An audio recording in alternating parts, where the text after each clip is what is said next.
No rushing today, just quiet plant care, fresh soil, and giving these plants exactly what they need. This is your sign to slow down, put on some background music, and repot your plants with me gently.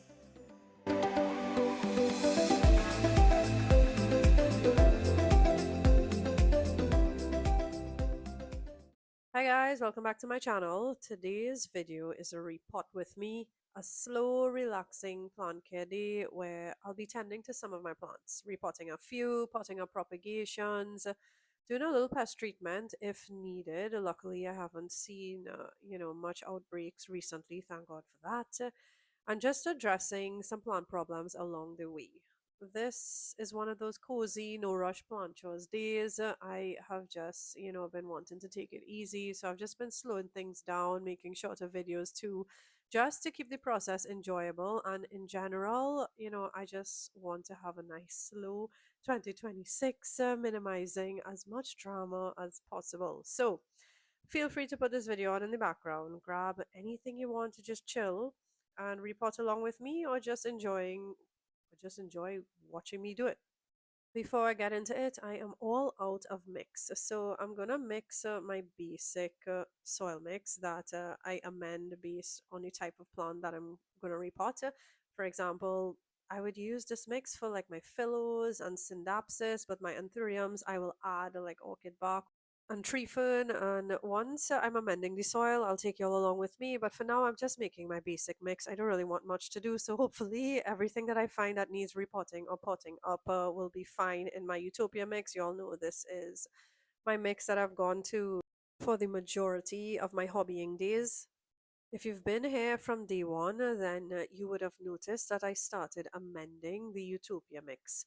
In the past or in my early days, I didn't have need to amend it, but since I moved to my new home and my plants now live in the greenhouse, because of how high the humidity is in there, the soil retains moisture for a much longer period. So the soil's ability to hold on to moisture a lot longer does work in my favor in that I don't have to water frequently, but to stay on the safe side and to just prevent the probability of root rot, I amend the mix using perlite. It's a 50-50 mix that has been working fine for me. So that's what you're seeing me mixing here.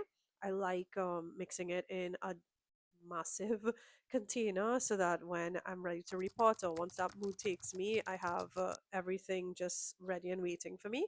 And the nice thing is, it allows me to see being clear when the soil is perfectly mixed. There's no like pockets of perlite just sitting in there. I get to see it well mixed through this clear container. So before I start grabbing plants, I'm just neatening up the space and tidying it up, making sure that I have enough room to bring as many plants as I feel like repotting today. And I'm going to start with these propagations. This is my Philodendron glorious. I have two props going in here and I want to take a look at the roots. Not all the plants in this repot with me are going to be propagations. For example, this is my Philodendron Red Anderson that needs to have a pole extension. I'll put up all the names of the plants as best as I can as we go. But yeah, some of them are very root bound and you'll see those roots up close. Others are just at that point of wanting to pot up, and a few just need a little refresh and a little TLC. You saw me put back my Red Anderson because I just realized I didn't have zip ties. So we'll leave that for another video.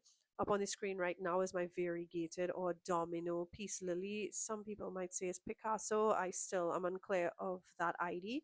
And this is Calathea that I featured in last week's video. I'm going to give it a refresh here. Unfortunately, this new leaf has gotten caught in this clip that I used to stabilize this plant, which gets pretty tall. So, to keep it upright, I clipped it to a stake, and well, that ruined this new leaf. I'm just going to move right along because it's too heartbreaking. This is my variegated synapsis. It's an Aurea variety, but the variegation doesn't stay quite Aurea. It actually fades into a cream, and I have neglected this for a while because it just kind of started feeling on me, and it was too stressful to look at, and before you knew it, it just bounced back. So I was happy for that. So this is the lineup for now. I don't want to like overdo it. I want to just keep things manageable. If I could do more, I'll pull more up on the screen and take you all along with me. So for now, we're gonna just get these four taken care of. So what I'm doing is just setting aside a pot that I'm gonna repot into. It's gonna be larger pots in all cases because these have all exponentially grown. This one I'm gonna take it out of lacquer, and we'll get into that one because that one I'm so excited about as my philodendron glorious. And what I'm gonna do is just halfway fill all of these like this, so that the roots have a sufficient base to sit on, and then top it off, and we'll take it from there. So I'm happy to be potting up all of these. So I'm starting with my philodendron synapses. You can see the roots poking out of that net pot. I do not like these pots at all. I think I probably just would have used this because it's what I had on hand at the time of potting it up. And I also, because it was being so fickle, I want to make sure that there was enough um, air pockets in the pot itself to keep it well draining and drying out fast. So I'm gonna just gently tug it out to give you all a better view of the roots. It's not quite as dense as I would have hoped, but I think it just wants a refresh, and hopefully it'll continue to grow for me. So I'm getting rid of that pot. I'm tucking it into this one. I'm leaving it on the pole as is. I'm just backfilling it like that, and hopefully those bare nodes will also start to root, and I'll keep you all posted. Next, I'm going to move to this Calathea. I really, really, really love this one. I hope to have this one inside the house soon to just decorate with. Let me take my twigs stake off just to give myself, a better grip. And I'm going to gently take this one up. I like squeezing the pot as best as I could because sometimes the roots fasten to the sides of the pot and I don't want to break anything. So that's why you see me squeezing the pot. And this is a closer look of the root network. It looks really good. It's really nice and dense. I think I caught this one at the right time. So I'm going to get it in a bigger pot, one that's also a little taller because this one I find it shoots um, very quickly. So I want to make sure it has sufficient space to continue spreading. So I'm adding a little more soil just to pot it up a little higher and to give the roots a little more room at the bottom to just grow down into. I very seldom break up the root ball. I never really um, found it necessary per se. I used to do it back in the day, but it's not something that I practice nowadays, and my plants seem to be fine. So I'm just gonna go ahead and backfill this one. And I did notice a new shoot. Let me show y'all what I was talking about before. Earlier, I mentioned that this plant shoots a lot, and that's because it grows from rhizomes. Basically, or simply put, those are just modified horizontal underground stems that the plant grows from, and it needs sufficient space to shoot. And I find this one also roots a lot at top as opposed to only rooting below the soil. And it's quite floppy as you can see here, and I have to constantly make sure it's mounted on a stake.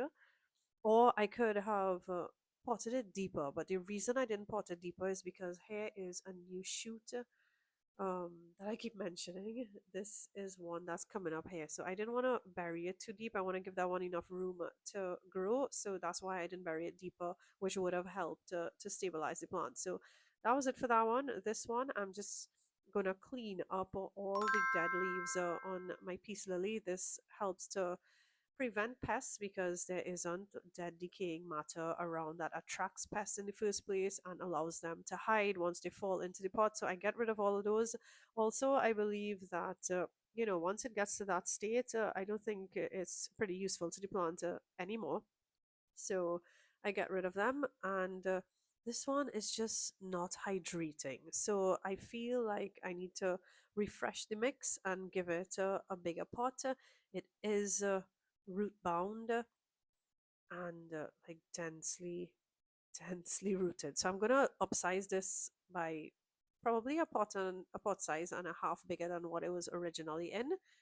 And that's it for this one. I don't see anything wrong with it. There weren't much pests. It's just not hydrating as I would like it to. So it's not pooky at all. It's just floppy. So I'm hoping a bigger pot and some fresh mix will solve that problem for me.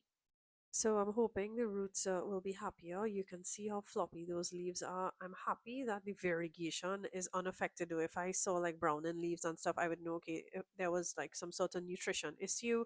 But in this case, it really is just floppy. So I have buried it as best as I could without submerging it or going too deep to cause stem rot. And I'm leaving some space to backfill. So as the plant gets taller, I can just add potting mix to the top without having to repot the entire thing.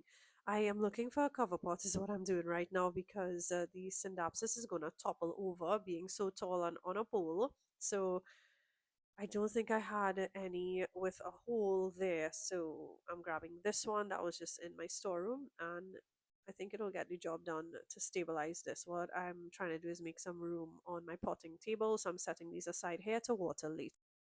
So generally, when I'm doing plant chores, as I'm working, I always take a moment to inspect the leaves. Whether I mention it or not, I'm always inspecting the leaves, especially the undersides, to see if I notice any pests or damage. And once I see that, I try to treat it right away to avoid infestations or things just worsening faster than it would if it went untreated. And well, plant problems happen, and that's completely normal. Yellowing leaves, old damage, or even pests. It doesn't mean you're failing, it just means that the plant is communicating with you. So, you just do the best you could to keep it in a clean, healthy space. And over time, your skills will definitely improve because then you'll start to find a pattern. For example, if you overwater the next morning, you're going to see a fully yellow leaf. Or if you left a if you noticed a pest and you just left it, you would notice like an infestation within 2 weeks, and then it just makes your job harder. So once you stay on top of things, I think that's the best you could do, and your plants will thank you for it. But anyway, in front of you is my philodendron glorious props. I had first featured this in a plant rescue video. Upon moving from my old home, I had to actually behead my mother plant, and this is one of my successful props that actually started sporting as in exhibiting sport variegation. So I'm super excited to get these other two in some soil and on a pole to see, if any variegation will come of it. Not that I'm looking for variegation, it's time to put these up anyway. As you can see, these roots are quite overgrown and desperately need, a pot of soil and some support. Also, a friend mentioned that, his own died, and I'm hoping to be able to replace that for him. I am seeing some rotting edges here, so I'm gonna get rid of that.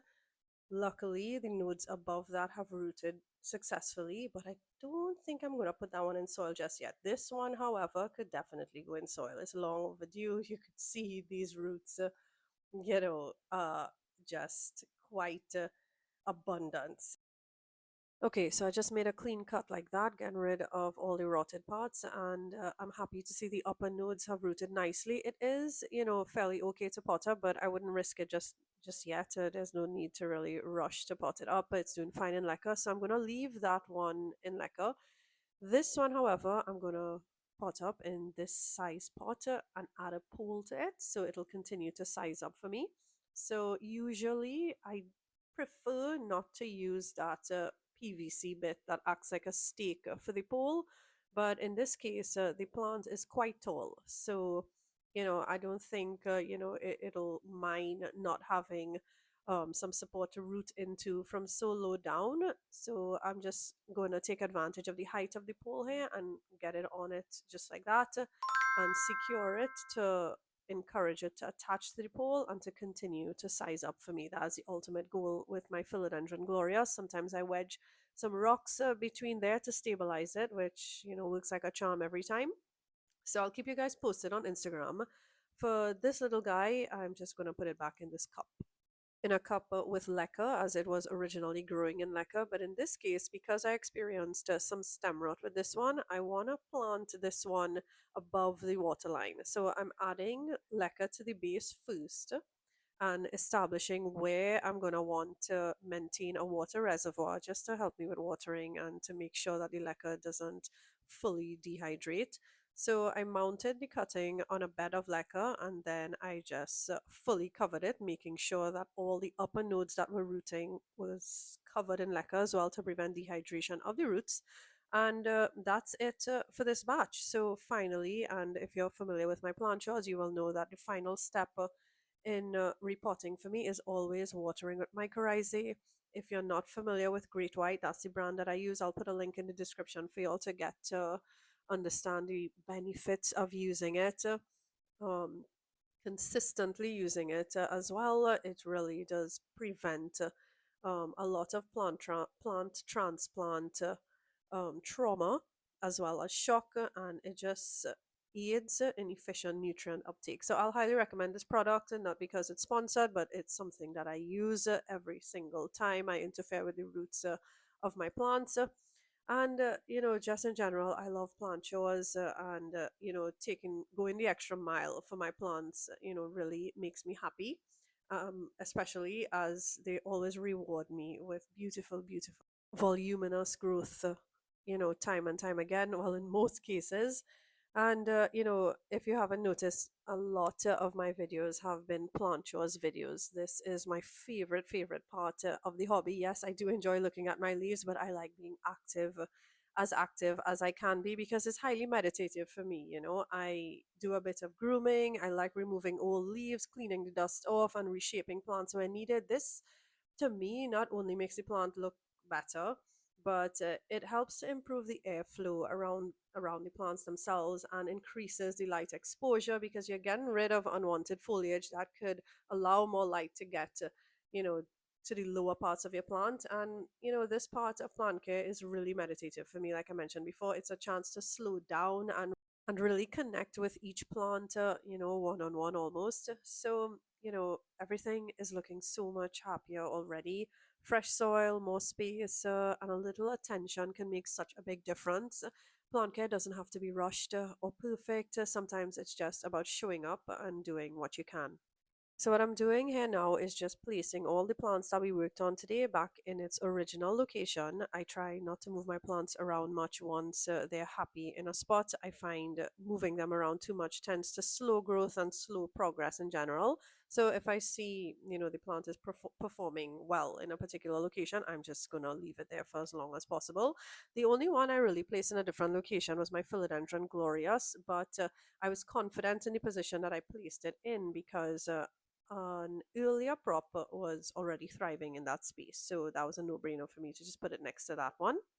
But with that said, if you watched last week's video where I did a little shuffle in here, you'd notice that I have a lot more space in here. I've been trying to get rid of duplicates and, just make some room to either rearrange or start back shopping. Let me know if you want to go on a shop with me or if I should just, continue purging until I know, like, that's what I'm on the fence about. I'm not sure if I should start back adding plants or if I'm contented with the growth so far of my existing collection. Since I moved, I am a bit nervous to um to just start back shopping again because my taste is not the cheapest. Y'all will know this if you follow me on Instagram, but I think I'm getting there. Comment below what you'd like to see next, if a shop with me or whatever you want to see me do. If you enjoyed this video, please consider giving it a like. It really helps my channel so much. And if you enjoy this type of content, feel free to subscribe and stick around. Let me know in the comments if you'd like to see more similar videos or if you want to see me work on a specific plant. Thanks for spending some time with me today, and I'll see you in the next one.